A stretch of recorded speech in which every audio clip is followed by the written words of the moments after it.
सबसे पहले एक बार दुरूद पढ़ने अल्लाहुम्मा सल्ली अला सय्यिदना मुहम्मद मुबारक वसल्लम सल्लल्लाहु अलैहि। मैं हूं नवीद रियाज पनुहा। आज आपसे बात होगी। आज नवंबर की 8 तारीख़ है। आज मेरी बुआई शुरू है। इस सिलसिले में मैं पहले ही खुश्क काश्त पर काम कर रहा हूँ। आपसे जो आज की जो वीडियोज़ होंगी उसमें पहला सेशन मेरा यही है कि खुश्क तरीक़े काश्त में गपछट और खुश्क ड्रिल का क्या फ़र्क है। तो खुश्क में यही फ़र्क है कि जी एक जो बतर में होता है कि जी बतर में आप ड्रिल करते हैं, फिर ये है कि बतर में आप छटा भी करते हैं। तो इसमें भी वही चीज़ आ जाती है कि जी खुश्क तरीक़े काश्त में अक्सर लोग गपछट करते हैं, गपछट में और ड्रिल में ये क्या फ़र्क है। तो खुश्क में जो मैंने की नोट्स जो मैंने इसके पॉइंट्स लिखे हैं वो मैं आपको बता देता हूँ कि मैं फिर भी जो है ना वो गपछट नहीं कर रहा। खुश्क काश्त क्यों की जाती है? एक तो ये है कि जी अभी आपका गंदम का वक्त काश्त निकला जा रहा है। मैं इसकी रौनी करता हूँ, मुझे तकरीबन 10 से 12 दिन रौनी बतर आने में लग जाएंगे। मैं नवंबर के एंड में चला जाऊँगा। तो वो खुश्क काश्त एक तो वक्त बचाने के लिए भी की जाती है।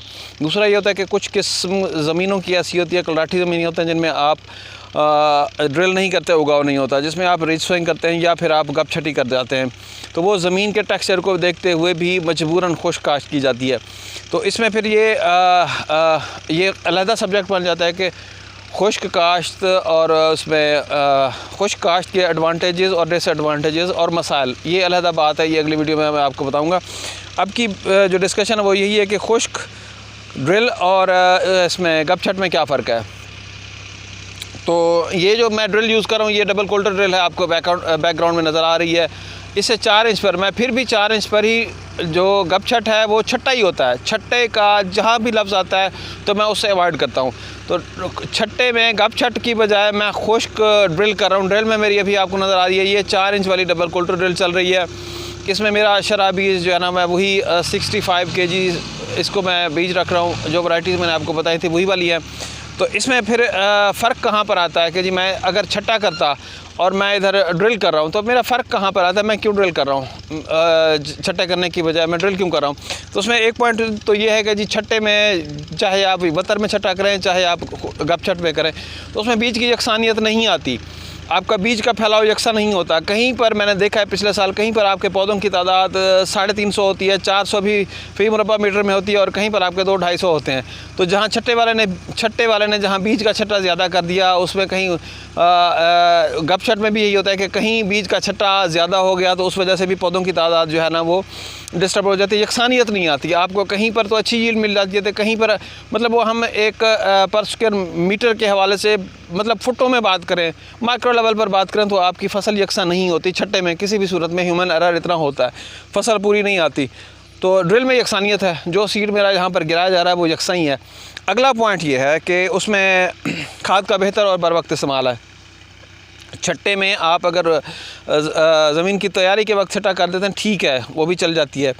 तो ऊपर भी कुछ लोग 25 दिन बाद जो पहला पानी उगाव को लगता है फिर जो दूसरा पानी लगता है उस वक्त जो वो खाद का छट्टा कर रहे होते हैं वो लेट होता है, डिलेड होता है। इसमें यह है कि जी जैसे ड्रिल हो रही है तो इसमें आप खुश्क में भी उसी वक्त ही इसको खाद का छट्टा कर ड्रिल में ही डाल दें तो वो खाद की जो एफिशिएंसी है वो बेहतर है और बर वक्त है। आप टाइमली इसमें खाद डाल जाते हैं। खाद भी फिर वही खाद की स्प्रेडिंग भी बीज की तरह यकसा होती है, वो बराबर बीज के साथ ही पड़ती है, उसमें भी उसको बीज को बराबर ही ताकत मिलती है। कहीं पर वो जो छट्टे वाला है वो उसकी घारियाँ पड़ जाती हैं तो छट्टे में भी गड़बड़ हो जाती है खाद की। और थर्ड पॉइंट जो मोस्ट इम्पॉर्टेंट पॉइंट, वो इम्पॉर्टेंट पॉइंट इस तरह है कि जो छट्टा किया जाता है वो आप पानी लगाकर जैसे ही पानी रुकता है या पानी जज्ब हो जाता है तो उसमें आप बीज का छट्टा कर रहे होते हैं, वो सारा बीज ऊपर पड़ा होता है। ऊपर ही बैठकर दाना जो है ना वो रूट निकालता है, ऊपर ही बैठकर वो उसका जो है ना वो सारा रूट जोन ऊपर, गुच्छा सारा रूट्स का ऊपर होता है, उसमें बीज की गहराई नहीं होती। तो इसमें ये होता है, ख़तरा ये होता है कि जो गिरने में अगर आ भी जाए गंदम तो गिरने में ये ज़्यादा फेवर कर रही होती है, ये ज़्यादा गिरती है। तो गपछट में दाने ऊपर होते हैं, सारा जाला रूट्स का ऊपर बना होता है, तो ख़तरा ये होता है कि ये गंदम जल्दी गिर सकती है। जबकि आप अगर अभी जो ड्रिल हो रही है ये कम से कम 1 इंच की गहराई पर हम इसको अंदर दाने डाल रहे हैं जो फूट जाएंगे, फिर उनका रूट जोन भी नीचे बनेगा। तो ये थोड़ी सी जो 72 वाली है गहराई वो 2 इंच होती है, ये वाली 1 इंच पर भी हो रही है, तो उसकी निस्बत छठ की निस्बत ये दाने कुछ डीपर जा रहे हैं, ये कुछ गहरे होते हैं, लिहाजा ये फिर भी गिरने में कुछ जो है ना वो मतलब अगर हम कहें कि जो वत्तर वाली है उसकी निस्बत ये थोड़ी सी कमज़ोर होगी इसकी ग्रिप, क्योंकि वो 2 इंच पर जाकर रूट जोन बना रही है, ये 1 इंच पर जाकर रूट जोन बना रही है। लेकिन जो गप छट है वो ज़मीन के ऊपर ही होता है, गुच्छा उसका वो ज़्यादा फेवर कर रही होती है लॉजिंग को। जो चौथा पॉइंट है वो ये है कि जी इसमें बीज सारा ज़मीन के अंदर जा रहा है, 1 इंच पर या उंगली की 1 पोरी जितना हम कह सकते हैं, 1 से 1.5 पोरी तक मैं अभी आपको दिखाता हूँ हमारा बीज जा रहा है। जो छट्टा होता है वो ज़मीन के ऊपर होता है, उसमें दाने जो है ना वो परिंदे उठा लेते हैं, कीड़े मकोड़े उठा लेते हैं, लाइनें लगी होती हैं, बीज जो है ना वो सारा ख़ास तौर पर अगर साथ में वो मकोड़ों की कीड़ियों की आपकी साथ में वो हैं उधर है उनकी कॉलोनी, तो वो बीज फ़ौरन ही उठा लेते हैं। उसमें आप कितना हद तक किस तरह उसको कंट्रोल करेंगे वो एक प्रॉब्लम अलहदा होता है। जो मेजर प्रॉब्लम ये है कि परिंदे आप गप छट का तकरीबन जब तक कि गंदम 2 से 3 पत्तों की नहीं होती, परिंदे ख़ास तौर पर कवे ये चोंचों से गंदम जो है ना वो उखाड़ लेते हैं, जितनी भी ऊपर पड़ी होती है वो मीठी हो जाती है। उसके बाद कवों की बेतहाशा, मेरे साथ पिछले साल भी यही हुआ था, कवे बेतहाशा हमला करते हैं, उसमें ये जो दाना ऊपर पड़ा होता है गल के वो नरम हुआ पड़ा था उसको कवे उठा लेते हैं। उसके लिए ये फिर आपके पौधों की तादाद कम हो जाती है। ये बहुत बड़ा मसला होता है कि आपने इसको गप छट को परिंदों से कैसा बचाना है।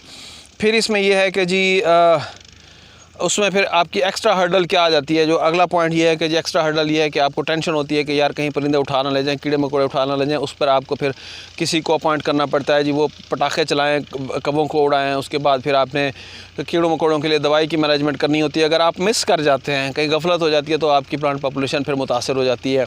उसी को कवर करने के लिए फिर फार्मर ये कहते हैं कि शरह भी ज़्यादा कर देते हैं इन मसाइल को हल करने के लिए। जब आप शराबी ज़्यादा करते हैं तो फिर भी तो वही मसाला आ गया ना कि उसमें आपका एक्सपेंसेस बढ़ गए। अगर आप उधर नहीं जाते तो फिर इधर जो आपने इसको परिंदों को रोकने के लिए, पटाखे चलाने के लिए कोई लेबर लगा रहे हैं, उस पर भी आपका परेशानी, वक्त, ये सारे मसाइल होते हैं। तो इसमें ख़दशा ये होता है कि प्लांट पॉपुलेशन डिस्टर्ब हो सकती है। इस वाली में ड्रिल वाली में यह है कि जी दाना अंदर है, ज़मीन के अंदर है, वो सिर्फ कीड़ा मार कर दाना बाहर आएगा। उसमें फिर आपको इन परिंदों की फ़िक्र नहीं होती, कीड़ों मकोड़ों की फ़िक्र नहीं होती। ये इसका प्लस पॉइंट ये है। एक और पॉइंट जो मैं आपको पहले बता चुका हूँ कि गिरने का ख़दशा इसमें कम होता है। आप उसमें जो आपका है जो ऊपर छत के ऊपर जो दाने पड़े हैं उसकी निस्बत इसमें गिरने का ख़दशा कम होता है। मैं आपको दिखाता हूँ इसकी डेप्थ कितना है।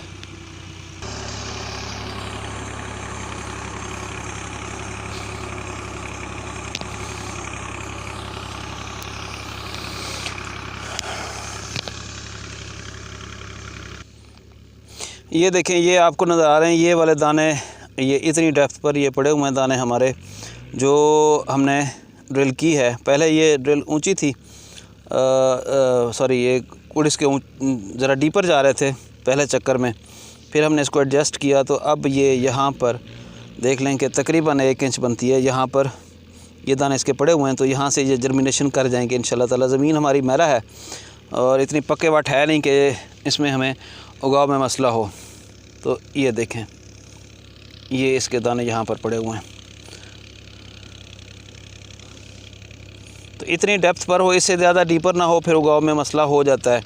तो इतनी में ये देखें ये वाले, तो इतनी डीपर में, इससे ज़्यादा डीपर ना जाए। ये आपको नज़र आ रहा है कि यहाँ पर आप देख लें तकरीबन 1 इंच, ये साथ वाली ज़मीन है, 1 इंच पर ये इसकी गहराई पर ड्रिल कर रही है।